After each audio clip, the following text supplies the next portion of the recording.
Neha, welcome to Realistic Happiness. Thank you. It's actually my pleasure to be here, Daisy. We've been talking for so long and we're finally here. We made it. I know we made it, and I'm really excited to talk about motherhood and making a comeback in your career. So, if I'm tuning into this episode, Neha, and I want to learn a thing or two from you today, what can I expect to learn? Oh, wow. I hope there's something that people can find, like a nugget of wisdom from the conversation. But the one thing that I tell everyone that I meet, it's there in my book, it's a big part of my workshops. That's how I start my workshops, is don't self-reject. And that's a lesson I hold very close to my heart, and I tell it to everyone, because very often we kill our dreams even before they see the light of the day. We don't even tell it to our best friends, our partners, the people who are nearest and dearest. We just self-reject, self-censor. And that's the one lesson I hope that people take away from me today. I would love to learn yeah. that lesson too, because like, even if you do a lot of self-work and you accomplish a lot of things, yeah, you do find that little voice in your head that's always saying like, no, you're aiming too high now. Like, you can leave it. You can stay in your comfort zone. Right. And they don't have to be like big, crazy dreams. Like when I was writing my first book, I interviewed close to 50 women who had restarted their careers, who were doing really well in their lives. And I interviewed them, I wrote down their stories. And when the time came for publishing those stories as a part of my book, they are interwoven throughout the book, more than half of them backed out. They were like, think our story is ready to be shared with the world. Sometimes they were scared of the companies that they had said something about the biases in the companies, about the leaders. Sometimes it was families saying, oh, I just said it in emotion because I don't want to say that about my sister-in-law, mother-in-law, my partner, or whatever it was, their family situation. So they just completely self-censored. They said, no, my story is not for the world. Although if I remember correctly, all those interviews were very, very touching. I remember so many of these women got on a call. We cried together, we laughed together, we shared so many deep conversations. And yet, when those stories were ready to be shared with the world, many backed out. So only 13 out of those 50 stories finally made it to the book. So even simple things like your own truth, we reject. Like, no, I don't want to share it. And we need more of those stories. And also the emotions, like you mentioned, like you cried together, you shared moments together, they were very vulnerable, but an excuse was, oh, it was in the heat of the moment. Yeah.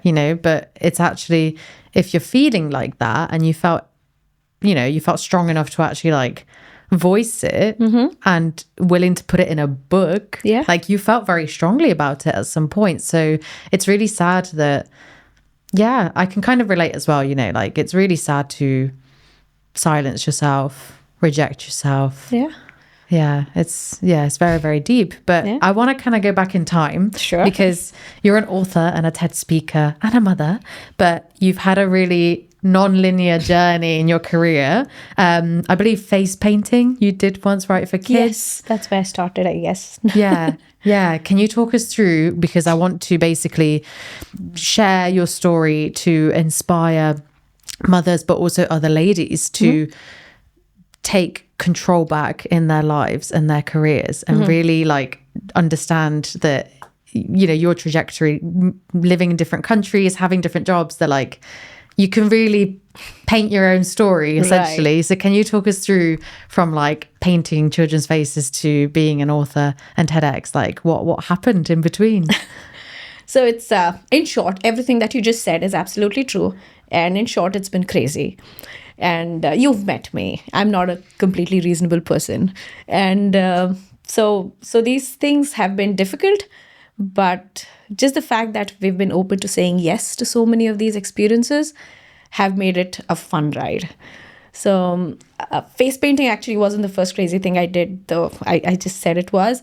But it all started, I think, till school and college. I was a very conservative, go in a straight line, like in Dutch they say, stick to your lane kind of a person.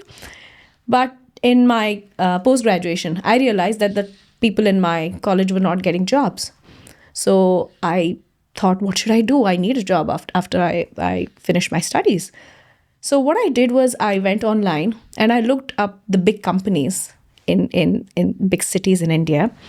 And I've looked for the HR heads of these companies, really senior people. And I'm going to sound really ageist here, but I looked for people who were older, like 55, 60 plus. And I was like, okay, these are the people who might still value a handwritten letter. So I picked 5, 6 of these really senior HR people. Okay, I'm talking multi-billion companies. And I wrote handwritten letters and attached my resume. And I sent them out, all these companies. One of them picked my letter. Okay, just one success story out of all those letters that I sent. But they reached out to me. I missed that first call, but I called them back and I realized what had happened. The magic had finally happened. And they called me for an interview. And that's how I got my first job ever. Half of my classmates didn't get a job that year. But I was one of the few in a dream company and in a good position, good starting salary too. So that's where the whole craziness began. And then it was, of course, face painting. I've done mehendi design, so the henna tattoos. I've done that in Mexico City for Hard Rock Cafe customers, just on a whim. Then I've been a website designer. I'm a speaker. I've been an author. I've been an events coordinator, even lactation consultant for mothers. So I've dabbled in all these different types of careers, different things. And the common thread, I think, is the fact that I ask myself 2 questions every time, because I'm crazy. I get these ideas which appeal to me. I'm like, let's try this. Why can't I do this? And I ask myself 2 simple questions. The first one is it irreversible? And the second is, what is the worst realistic outcome that will come out of it? And if the answers to those 2 questions, so the first one, is it irreversible, is a no. And the second one is not much. If it's the worst outcome isn't all that bad, I just go for it. I don't think twice. I don't let myself get into this analysis paralysis mode, and I try it out. Half of the experiments work out, half of them don't. But again, you hear about the successful ones, not the ones those which haven't worked till now. But it's been a fun learning ride, and that's been a very long answer to your short question.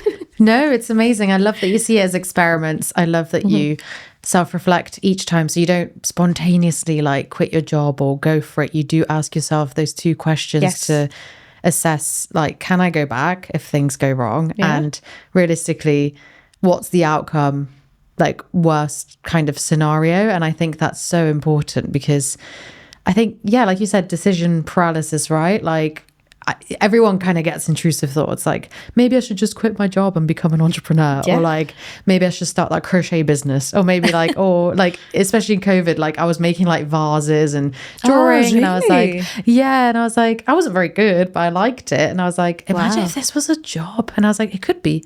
And then you kind of rabbit hole and you're like, no, like I'm dreaming, like I have a job, like I should be grateful. So you've pivoted a lot of times, and of course you asked yourself the questions and you went for it, but there's other hurdles in life, which is stability, like financial stability, and of course sometimes motherhood, right? I'm not a mother, but I have friends who have 1 or 2 or 3 kids, and they say that they struggle to follow their dreams and not necessarily feel stuck because they love their children, but they just feel like they can't have like a dream life and dream family at the same time. And that's a very pertinent point, because the examples that I gave you right now of face painting or sending those handwritten letters doesn't really cover all types of decisions that we have to make, right? A decision like motherhood, if I take it through these 2 filters, I only decided to become a mother finally when I knew that I was financially, emotionally ready for this big responsibility. Because again, my questions, was it irreversible? Absolutely irreversible. You can you can leave your partner, you can disown your family, but your child is for life. So it's definitely not irreversible. And the second, what's the most realistic worst outcome? You can really fuck up your kid's life if you're not there completely, if you're not devoted to being a good parent. So I took that decision only when I felt comfortable with it. And I didn't for the longest time. So I did not become a mother for a long time. So big decisions like those, of course, these filters have helped me stay away from them. But simple things like, do I want to face paint for a kid who's come up to me for a, I don't know, fancy dress get up? Of course, yes, you can wipe off your face if you hate it so much. Or even starting a business of my own. If nobody buys my product, I can close it down. I can shut shop and start something else with my skill set. So those things have been easy because those filters have helped me take those decisions. Coming back to your question about motherhood and finding that financial stability and doing something with your skill set, chasing your dreams, I think it's important for us to know as mothers, women, as people, just that we need to have our own definition of what it looks like to be successful. Like, many of the things that we grow up with, they form our worldview. Like, why do I like ginger tea? I can't tell you objectively why I like it. I grew up in a household, in a society that really valued tea made with ginger. And so I like it.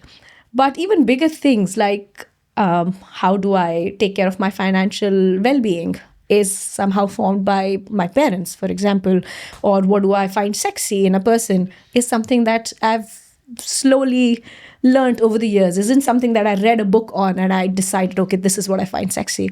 So things like those, we have to start becoming aware. Same as success.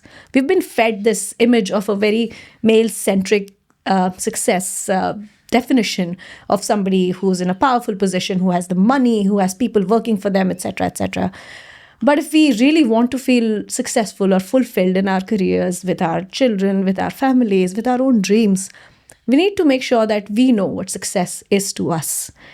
One example that's there in the book as well is every skill set can be used in several different ways. For example, if someone is a software engineer, now, after studying, after working for a few years, you have a family, and then you decide, oh, what do I want to do with my skill set?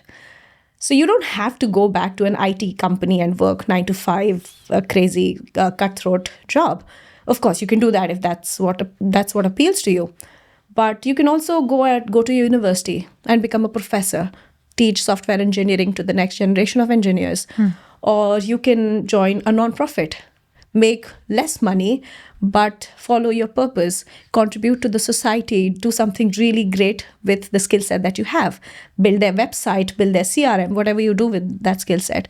But the same skill set is applicable in so many different ways. And only you are in a position, because you know your realities, your own passions, what drives you, to decide what that success is going to be for you. And then decide which of these paths. This is just an example. But how do you want to use your own drive, your own passion, your own qualifications, education to find that success for yourself? So I really, really want people to be brave enough to just sit down and figure out, what is that path for you? What is it that's going to make you feel fulfilled and feel successful, or feel at peace with yourself, to sleep better, to, I don't know, when you grow old, look back and say, hey, I'm so glad I did that. And it's so validating to hear from you, not to, go back to the kind of hectic 9 to 5 lifestyle you used to have, because you have to adjust to the new routine. Yes. And your purpose as well. And I loved how you reframed like the skill and like software engineering, for example, as a job, and how you can take that and spider diagram like multiple different professions. I think a big challenge women have, which is like a study that came out late last year, is that if a woman doesn't meet like 100% of the requirements in a job, they're less likely to apply. Oh, absolutely. Yeah. Self-rejection. Again, nobody's rejecting you at this point. You haven't even put your application out there. You just... And that's what we need to stop doing. Because who knows, you might have the solution for stopping climate change, for example, but because you thought it was too silly to put out there, you keep it to yourself and die with it. Why deprive world of your genius? Why not put it out there? Let people decide what to do with that idea. Yeah, and job descriptions are, as a recovering recruiter, as an ex-TA, job descriptions are wish lists. Oh, yeah. The amount of times, I've done debriefs with hiring managers and they're just like, they want an entire department. they're like, I want this.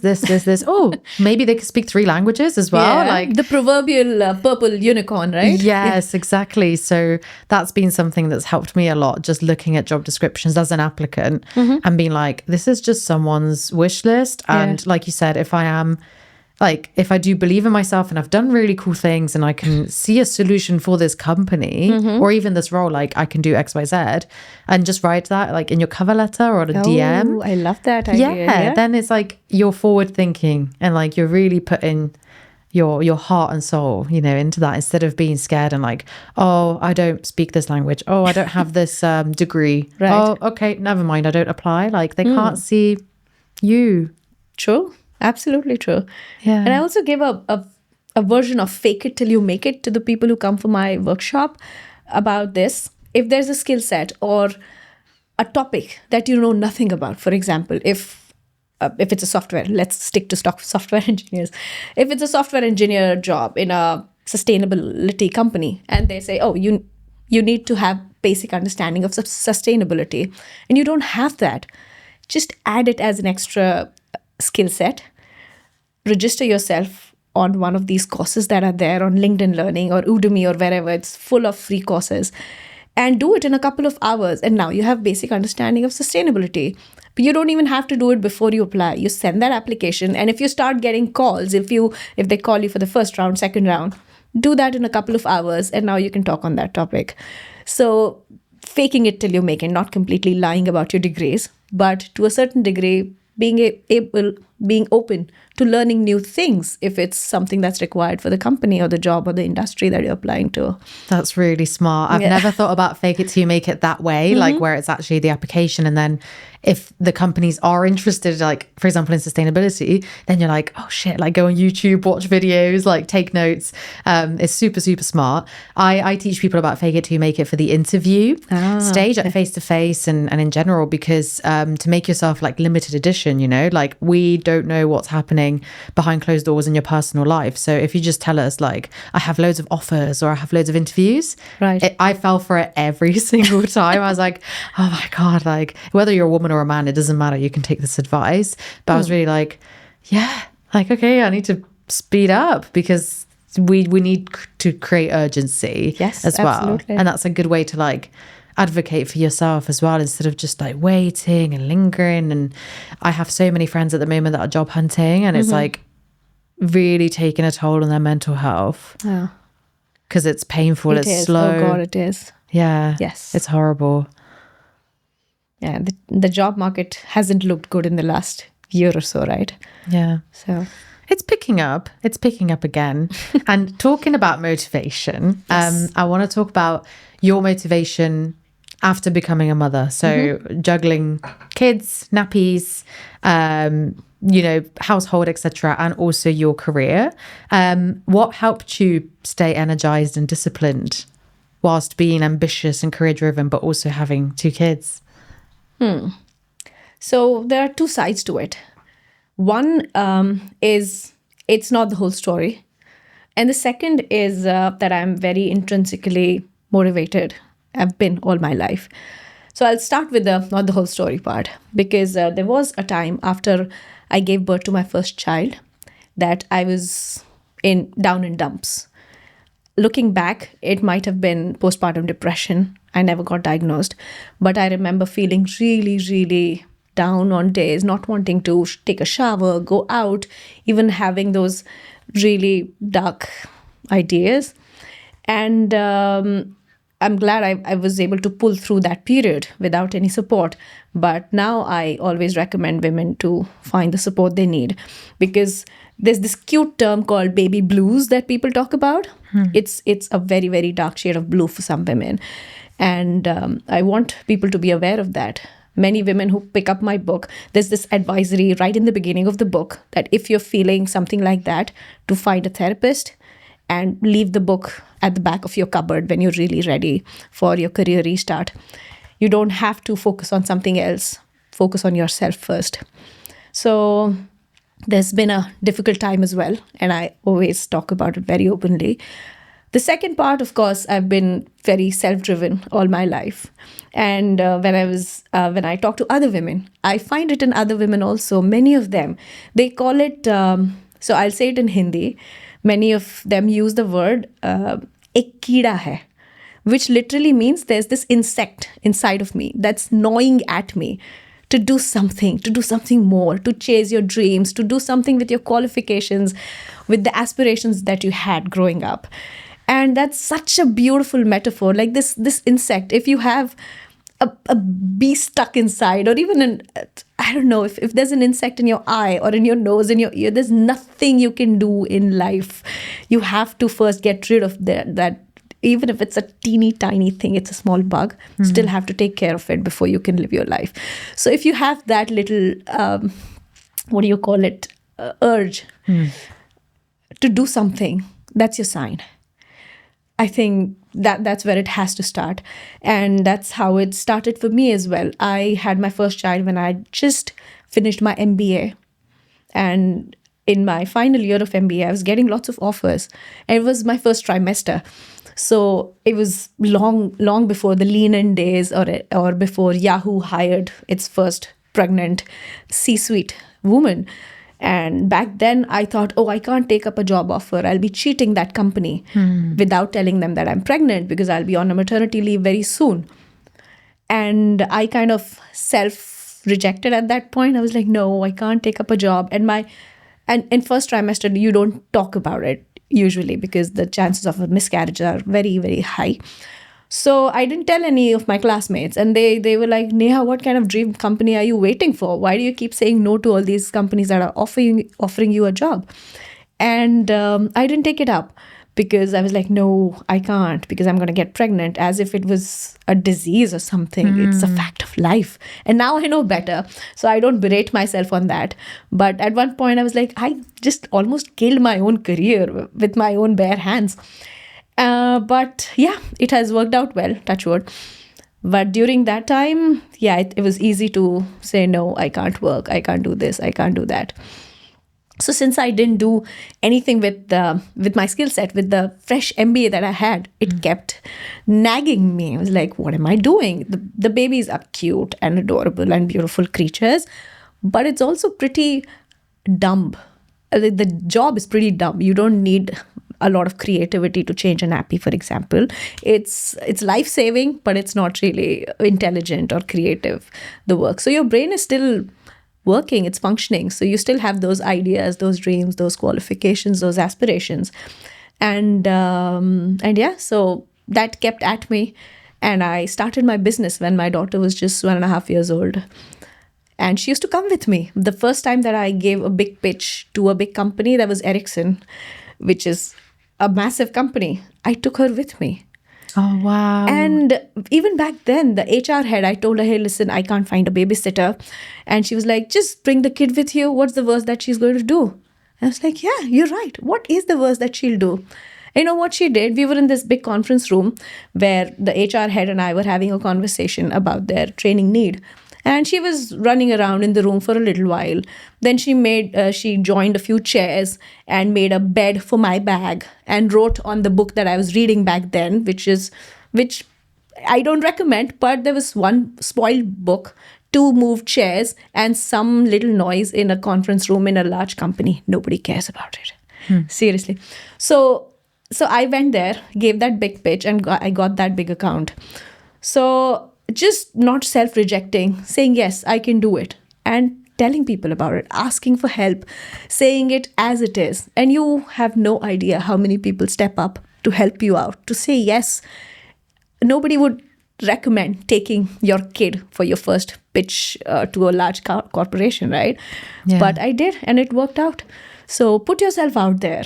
There'll be people who'll give you a helping hand, who'll say, yeah, sure, it's no big deal. Let's make it work. And it does work. So yeah, listening to that voice has helped me throughout my career, no matter where I've been in all the 8 countries that we've lived in, and build this crazy career, which has been fulfilling, super adventurous, and yeah, it can't be replicated, I guess. Yeah, we haven't even touched on the countries No, we that you haven't. lived in. But I want to just go back on, like you mentioned, the catering towards you and your child for that big client meeting. I think that's amazing. That's loads of companies need to take note. And also the pregnant CEO you mentioned at Yahoo, right? So you speak a lot about women returning to work, etc. But as you were saying, your story is really inspiring. But I can't help but think there are a lot of stigmas around, pregnant job applicants, for example, or people looking for work, or pregnant people in general in the workplace, or new mothers or existing mothers in the workplace. What do you think companies get wrong about supporting mums like in the workplace or re-entering the workplace? Because that's what I was thinking as you were speaking. So many things, actually. I don't know where to start because there's so many things that are misunderstood or not really understood by the companies. But I think if I were to be succinct for the podcast, there'll be two things that I think companies need to rethink about. The first one is that they're not doing a favor to women by creating any equitable policies or supporting return to work. And the second one is it's in their favor. They don't realize it. So let's talk about the first one, that they're not doing a favor to the mothers who are returning to work or women in general. Because I think the modern workplace has been due for a reform for a very, very long time. Talk about 9 to 5, talk about limited time off, talk about remote work, any of these things. They are such outdated practices that still people are living by. And women being 50% of the population is such a sizable population that you can't really ignore it. And I believe that whatever we do to get these women back to work is going to help everyone, blanket statement, everyone, not just other people who need more support, like people with disabilities, for example. They form every 1 out of 5 people has some form of disability. So 1 out of 5 is 20% of the population. If 20% of them ask for something, there's less of a chance that it's going to get granted. But if 50% of the population is asking for remote work, for flexible work hours, for some of these equitable policies to be in place, it's going to impact everyone. Mothers need flexibility, but that flexibility will also be useful for dads who should be more hands-on and they can give more time to their families. Then it could help people with ailing parents. Everybody has parents. You might need that time off, that extra time to take your parents for their doctor's appointments or just being with them in their last few years. It could help people who have pets. Bereavement after a pet passes away is a real thing. And these kind of policies that accept these parts of life as a fact and not as a special something that you're doing for a mother because, hey, you have to have more women or the gender ratios have to be better. It's not a favor. It's something that is needed by the whole population. We've just never stopped and thought about it. So now, because 50% of the population is demanding it, companies are paying heed to it. They're thinking about making things flexible, thinking about the 9 to 5, which doesn't really go with children's drop-off or pickups. So these things, companies are now being forced to think about, and is something that companies haven't really wrapped their head around yet. So that definitely they get wrong. They think, oh, if they're making these extra permissions for the mothers, they are doing something special for them. No, it's been long overdue, and thank you for now doing it. And the second thing is about not being able to ignore women anymore, because I was reading a research recently and it said more than 80%, I think it was 85, don't quote me on this, but 85% of consumer decisions are driven by or influenced by women. 85%. Now we're talking about so many consumers.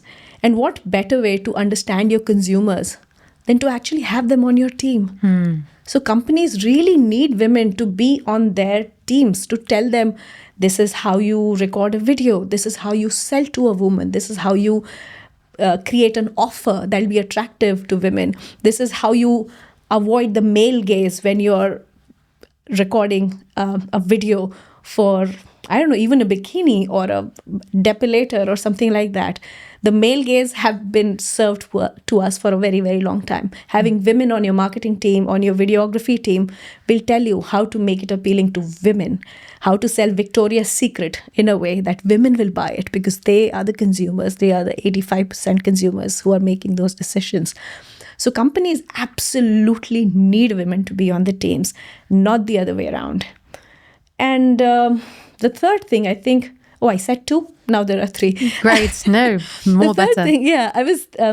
So the third thing that I also very often talk about is governments have started mandating this 33% in leadership positions and board of directors level for women. But I think companies get it wrong at the middle management. In the beginning of careers, there's 50-50. There's a good ratio of men, women in companies. But when women have babies, that's where the drop actually happens. And companies don't think about it. They're somehow trying to get the leadership ratio right, but they're not paying attention to where the drop is actually happening. And the secret sauce is mothers, because most of these dropouts happen because mothers have to pay attention to the family at that point of time. And it's an impossible choice. If somebody asks you to choose between your child and anything else in the world, you choose your child. And unfortunately, that impossible decision is applied only to women. Men are never expected to choose between the two.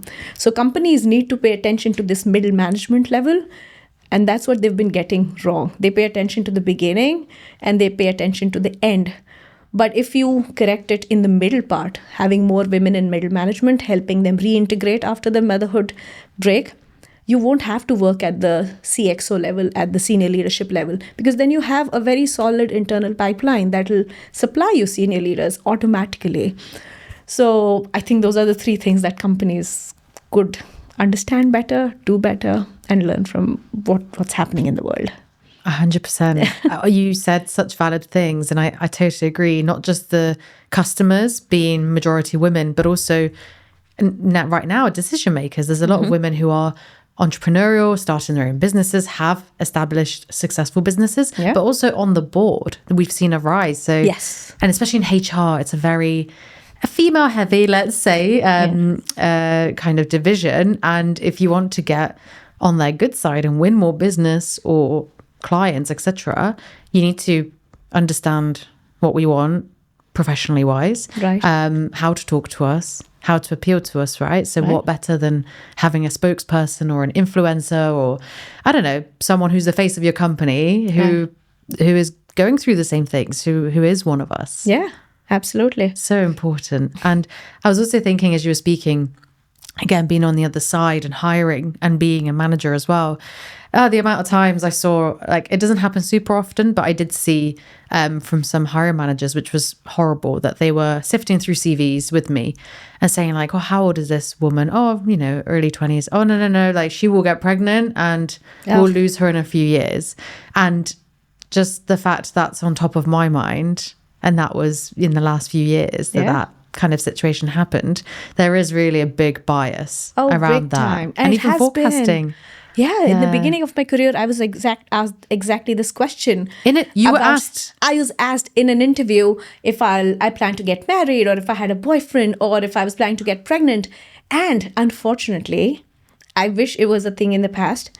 I was interviewing for something a couple of years ago, and I was asked in the interview about my child, and if I would, because that job required traveling. And I said, how will you be able to travel with a kid at home who'll take care of the kid, in the interview? And I was like, I'll figure that out. And I'm pretty sure a man would not be asked that question in an interview or otherwise. It'll just be assumed that the mother will take care of the kid. But women are still asked that question, even at an interview stage. I don't know how legal it was. It was in Europe. It is not legal. Somebody asking me if you'll be able to travel with a kid at home. Wow. But it's still very prevalent. Some people say it out loud. Some people, actually, I like the people who say it out loud, because then you can actually have a conversation around it. The other people who have that bias and don't even voice it are more dangerous, because now they're going to judge you on that and take a decision based on that bias. without ever having a conversation. And then you can't really discuss the options. So those people are more dangerous, who haven't found the words, who don't have the awareness that it is a bias and that they need to talk about it. So I'd rather have somebody ask that question and we can figure it out and make a plan, rather than somebody, like you said, sifting through the resumes and saying, okay, no, this woman is 20, let's take her out. Or this woman just got married, probably will have a child very soon, take her out. So that's more dangerous, I think. And these are moments we should celebrate. These are moments that in like with our families or friends or like social lives, you have parties for baby showers and weddings. Like we really celebrate these moments, but in professional life, they're taboos. Yeah. Which is actually really crazy to think. Absolutely. The motherhood penalty is absolutely real. But there's so many successful mothers, starting businesses and being on the board. And something that popped into mind as well is like there was this viral post that went around, and basically this guy was saying, I'm so successful. He was this like not famous person, but like an influencer who makes millions, let's say. Oh, I'm so successful, blah, blah, blah. And there was like all these comments saying, yeah, it's thanks to your wife because she's at home cooking, cleaning, looking after the kids, and you can go out and fulfill your dreams and make X amount and live your best, and travel, do all these things. Like, why don't you credit her? Like, he didn't credit her at all. He just said, it's all me. Yes, and it really, really breaks my heart. It's not saying all men do this, by the way, but it was just this viral post, and it made me think. I was like, oh yeah, and I didn't even, as a woman, think.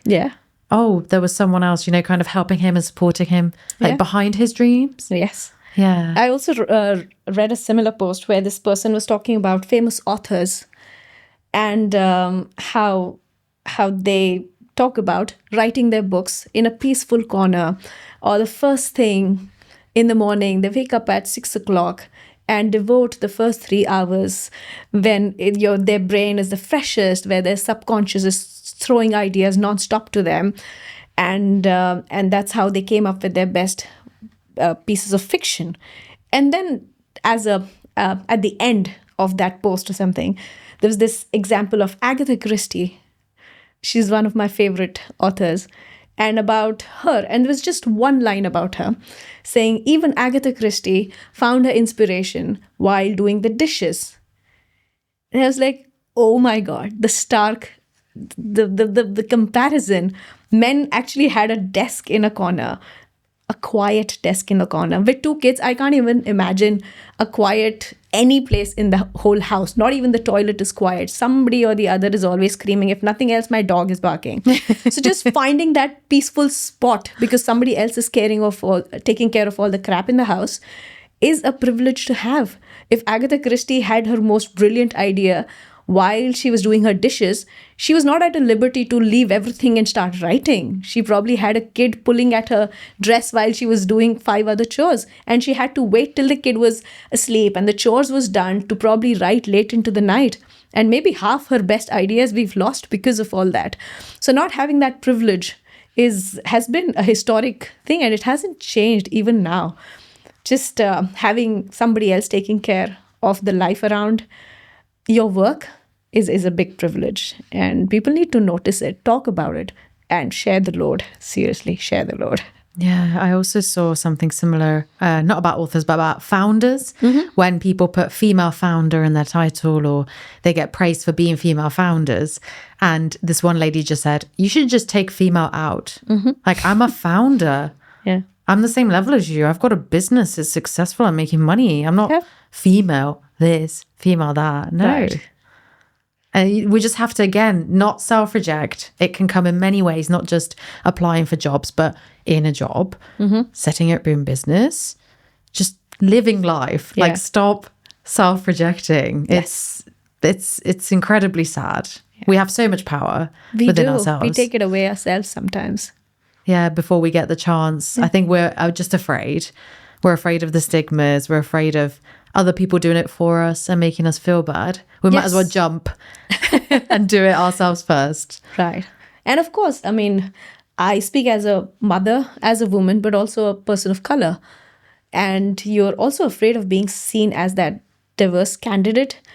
as getting that golden ticket because of, not because what you're capable of, but who you are or where you come from.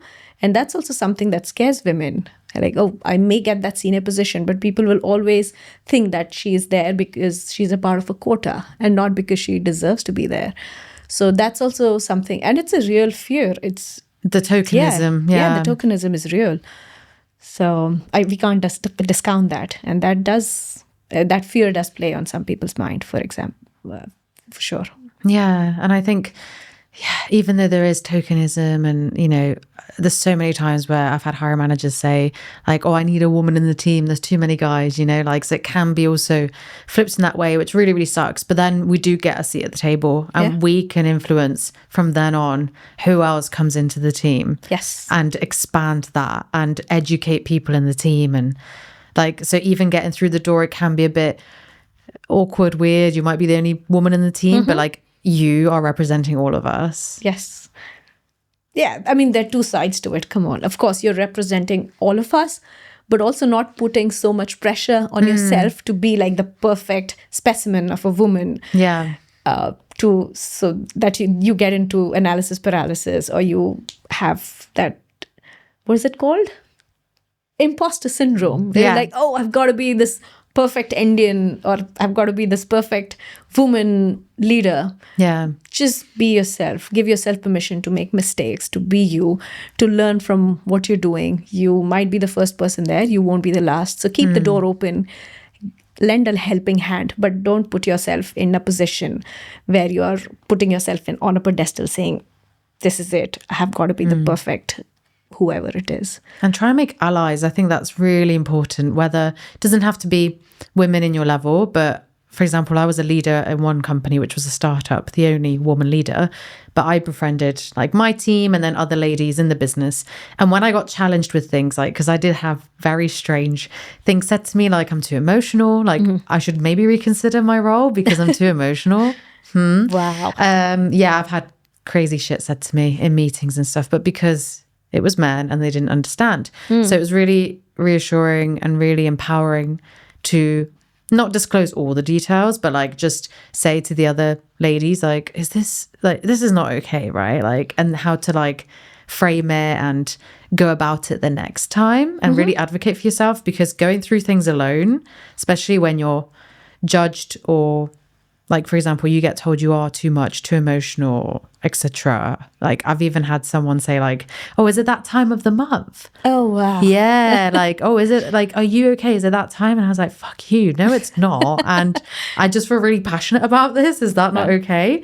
So it's really important just to find, some allies, some friends, some people you can just, speak to, because it can be lonely, it can be awkward, it can be weird. Absolutely. Yeah. And let's talk about emotions, because when women get called emotional, we're only talking about the fact that we sometimes have challenge, or at least I have challenges holding my tears in if things get too emotional, if things are too tragic or too heartfelt. But sadness is not the only emotion, right? So is anger. And we're seeing enough wars and crazy shit happening in the world where anger is playing a big, big, big role.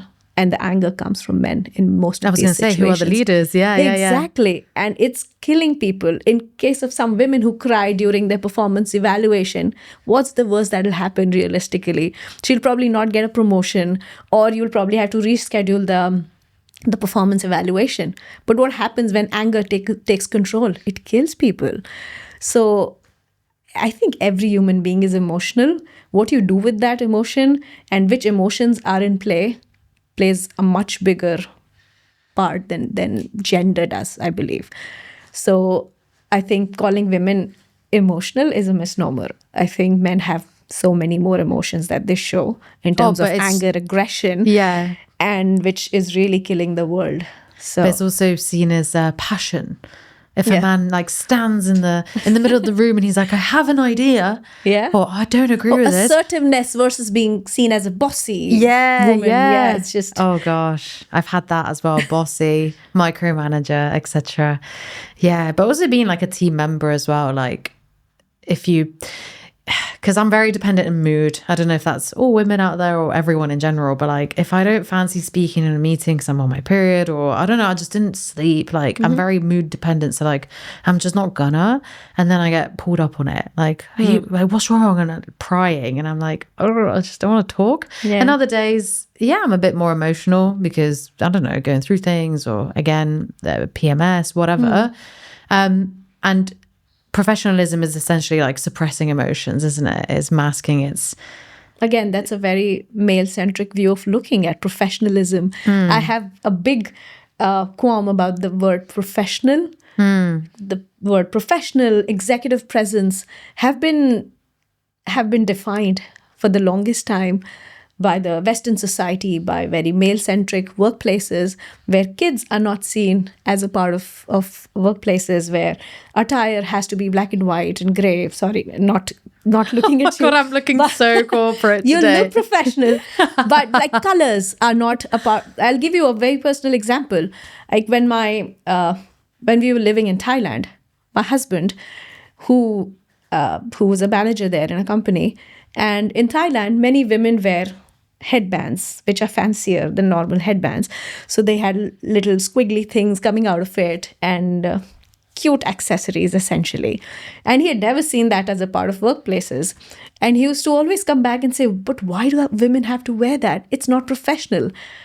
I was like, professional is the work they do. It's not what they wear, the kind of earrings or the colors or the shoes or anything else for that matter. Profession is the word itself is the work that you do, is not what you wear. So professionalism needs redefinition also in terms of what you wear, what you look like. Just the fact that it was possible for American companies to write in their HR policies about not having your natural hair for the longest time in the US.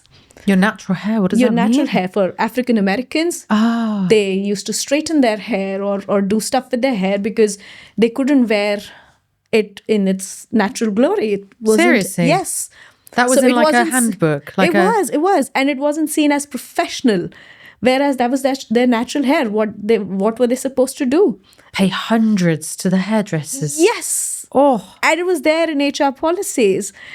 Oh my gosh. When I was working in New York City, I heard things about my hair. Now, my hair isn't all that unruly either, but I used to have much longer hair. And my daughter, and my mom, we promised each other and we grew our hair long for a few years and then donated it to a cancer charity. So we cut it really short back then at one point. And when I went back to the office with really short haircut, my boss actually had the audacity to say, now you have a professional haircut. What? And I was like, okay, does that mean my hair, which were long, and I didn't straighten them every day. I didn't do much with my hair, but I made sure they were clean and kept well. But that short haircut, more straight than what my natural wavy hair is, looked more professional in that setting. So professionalism, again, is very poorly defined by companies, and that needs to be understood and redefined for ourselves. And the fact they didn't even mention like the good cause as to why you cut your hair. Oh, yeah. It was no, instant. he did mention it. So let's not take that away. I was very glad and appreciated the good work. But he also said that I now have a professional haircut. Wow. And I didn't know how to react to that. That's crazy. Yeah. That's crazy. I want to talk more about like the different countries you've been in as well, and like how women are perceived culturally in different countries too that you've noticed as well. I just wanted to mention, maybe we can put this clip in. The first time I realized like women were treated differently and like to advocate for ourselves was, do you know Sex and the City? Yes. The TV show. Samantha is like a power woman, businesswoman. And she was like either at work or doing loads of business meetings. And then she was really stern in this meeting and like telling that guy what it was and to go fuck himself very professionally. And then she cried in the elevator. Like she was alone and she just started crying and crying and crying. And I was like, I must have been like, yeah, just starting work. So like 18, 19. And I was like, oh, like, wow. If she feels that way, and like the TV show felt like they had to demonstrate that. Like, it's a really big problem. And this was like, yeah, over 10 years ago. So it's still happening now. And that was a really impactful moment. I've got to go back and watch that episode. I haven't seen the whole thing. I've watched some episodes once in a while. Yeah.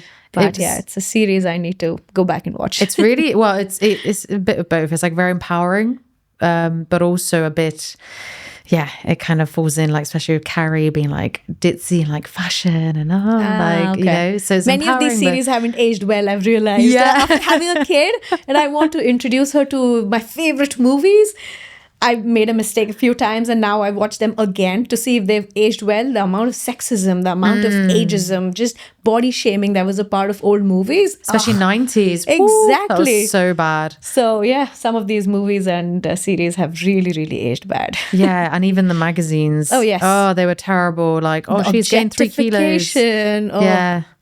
So bad. But I want to talk about countries a bit more, about culture, because that plays into imposter syndrome, advocating for yourself as well. So you mentioned Thailand, or you mentioned New York as well. I'm curious about the other countries and what you experienced as a woman. Oh, that's a big question. So let me mention the countries first, so we have some reference. We've lived in India, Mexico, Brazil, Thailand, Russia, China, United States, and now the Netherlands. And things have been very different in all these countries.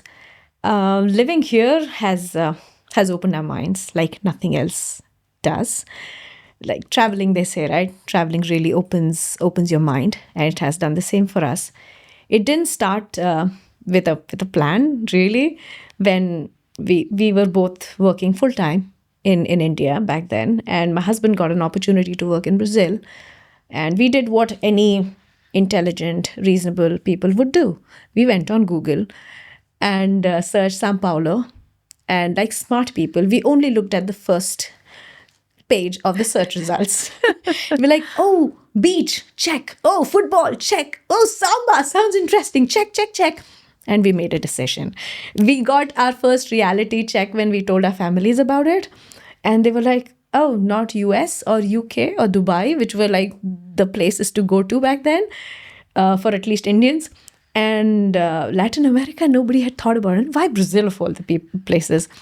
But we took that leap, and then we kept moving, and we haven't stopped yet. And this moving around, of course, has come with its own set of challenges, not just from the personal point of view, but also from professional point of view, and has made me the queen of reinvention over the years, not because I wanted to, but because often there wasn't a choice. Some of the challenges were easier, like figuring out how to order vegetarian food, for example. I'm a vegetarian, and ordering vegetarian food is a matter of survival for me, like, in every place. So simple things like those, to more complicated ones like starting a business in a new country where I don't speak the language, or delivering a baby in a hospital that doesn't speak my language, and being able to talk to the OBGYN or the pediatrician or the nurses in their language was a challenge. But it's been a fun ride, and we've learned a lot through all these phases of our careers and our personal lives as well. And how did you see the impact, like being a mother, being a woman, entering the workforce in, you mentioned Russia, China, for example, like how was that? Did you have any like weird challenges or like things said to you, for example? Because I can imagine, like, with such different cultures, that they maybe have biases, or maybe they're more open, perhaps. I would say I faced lots of different types of biases. But all in all, I've found more people supporting me, my career, my different decisions in life, than people who held me back or who stopped me from doing anything new. And that has been a life lesson for me, seriously. You first need to put yourself out there to say, okay, let me try this. Let me try something absolutely batshit crazy this time and see what happens. And if we don't do that, you're not going to find the support or the support system sometimes in unknown countries. Like I I had just started my scavenger hunt learning.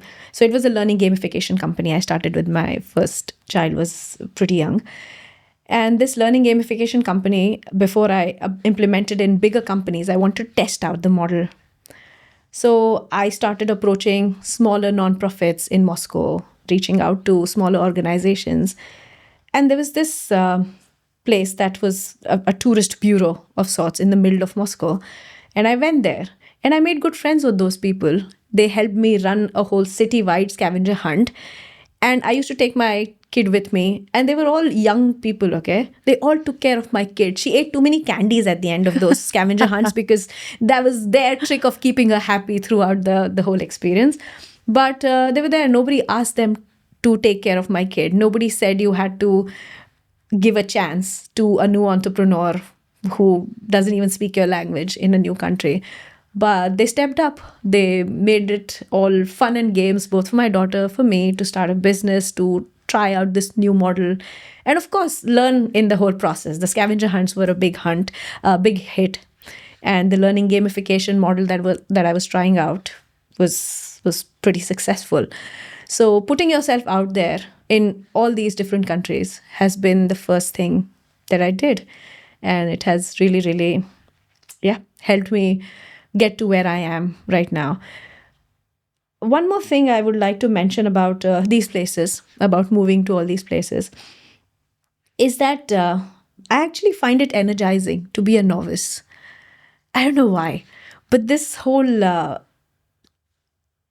feeling of not knowing about something and discovering from square one is something that I really like. Otherwise, I would have never tried random things like being a speaker, being an author. I knew nothing about any of these things. I was like, let's give it a try. Let's get good at it. Let's get paid for it. Let's figure it out as I go ahead.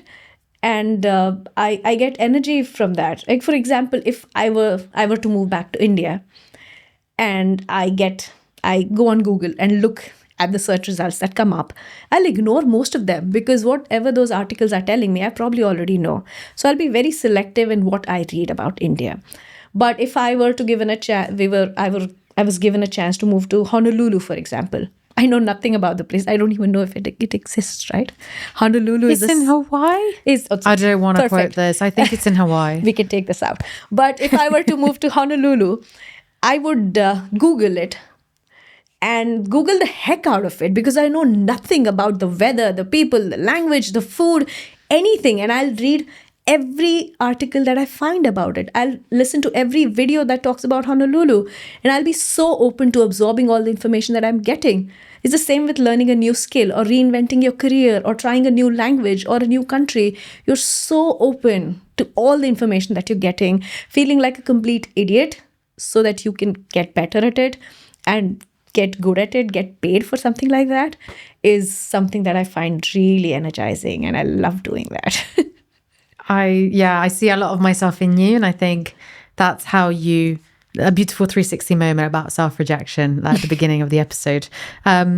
If you see things like moving to Honolulu or learning a new skill, becoming a speaker, etc., a new job, a new profession, motherhood, with curiosity, always override rejection. With curiosity, you will get a lot more done than just if you self-reject at the beginning. Or, oh, this is too hard. Like, what am I doing? Like, let's just leave it, which a lot of us do, the struggle phase. Yeah, if you just approach it with curiosity, like clearly what you've done your whole life with new jobs, new professions that are totally different from each other, exploring the world, moving to new countries, like seeing everything as limitless. I think that's a refreshing, beautiful way to look at life instead of how a lot of people look at life, which is just, I can't do it, so I might as well not try. Right. And there's this distinction between men and women that I'd like to bring in because growing up, I read a study, or maybe it was an anecdotal, something that Reader's Digest did. It's a magazine. And they talked about the deathbeds, when people are on their deathbeds and what doctors and nurses have to say about it. And that article said that most people have regrets like I wish I'd spent more time with my kids, with my family, doing things I value, etc., etc. But I think that research or that article was pretty biased. I believe might not be true, but those people who were interviewed were mostly men. If we were to find a sample that is only women on their deathbeds and ask them, I think most of them will regret not chasing their dreams, not prioritizing themselves as much as they prioritize their families or their kids. And that's important too. So we are talking about balance. Men were able to chase their dreams and not pay attention to the family. So that was their dying wish. And it's the opposite for many women who keep themselves at the back burner or who put themselves last on the priority list because, hey, the kid needs you and the babies need you. There's no two ways about it. They're tiny emotional beings who depend on you for every little thing. And that's how human race has grown over time, right? Babies are like that, and mothers have been programmed to pay attention to their need first. But if you don't pay attention to your own needs, then you're doing a disservice to yourself, whatever that need is. It could be a small wish, it could be a small dream, or it could be life altering, it could be the cure for cancer, for example. You never know. But putting yourself at the bottom is only a disservice to yourself and the world. It really, really is. And I think it's just been amazing just to speak to you and pick your brain and understand more about this, because you speak about this a lot in your TEDs and in your book as well. I wanted to leave the last question to chance. So you're going to pick your last question, ask it yourself and answer it. That's a big deck. I know. Oh. It's not our cards. It's Yeah, from I'm Spark. thinking maybe it's your brand or something. No. Maybe in the future. Maybe. If you want it. All right. Did you achieve the goals you set for yourself this past year? Explain. Love that. I'll remove a part of it. Did you achieve the goals you set for yourself is what I'd like to answer. Because what I've realized over the years, I'm a big fan of checklists. And Me too. I can't survive without them. And setting goals for yourself. And I write them down every time I can. So in my house, you'll see a bunch of papers and journals. Even my phone will have at least 100 checklists written on them. And if I go back in time, not just a year, a couple of years, 3 years, I always see that I've been able to check them off. Sometimes consciously, sometimes subconsciously. Like the last 6 years, I've had the dream to be on TEDx. And now I am on TEDx. Now, did I dream that dream for 6 years and then finally achieve it? Yes. But did I really work hard to achieve it? Only in the last 1 year. Only last 1.5 years did I actually send out crazy number of applications to be selected at one. So setting the goals is important. Writing it down somewhere is important. Talking about it is important, because for example, if I want to join the company of my dreams, I can continue to apply there, or I can talk to my friends and my friends' friends and write about it, and I post about it. And in every interview that I have, I talk about their dream company and how amazing and the products that I like and stuff like that. What people call manifestation, it might sound a lot of hoo-ha when people talk about it, but it's very fact-based. It's about, I don't know, mobilizing an army of people behind you who are supporting your dream, telling more people about it, putting it out there so people know. If anybody knows of a job opening in that dream company, they think of you like, oh my God, Neha is always talking about your products. You should meet her. Right? If that's not manifestation, I don't know what it is.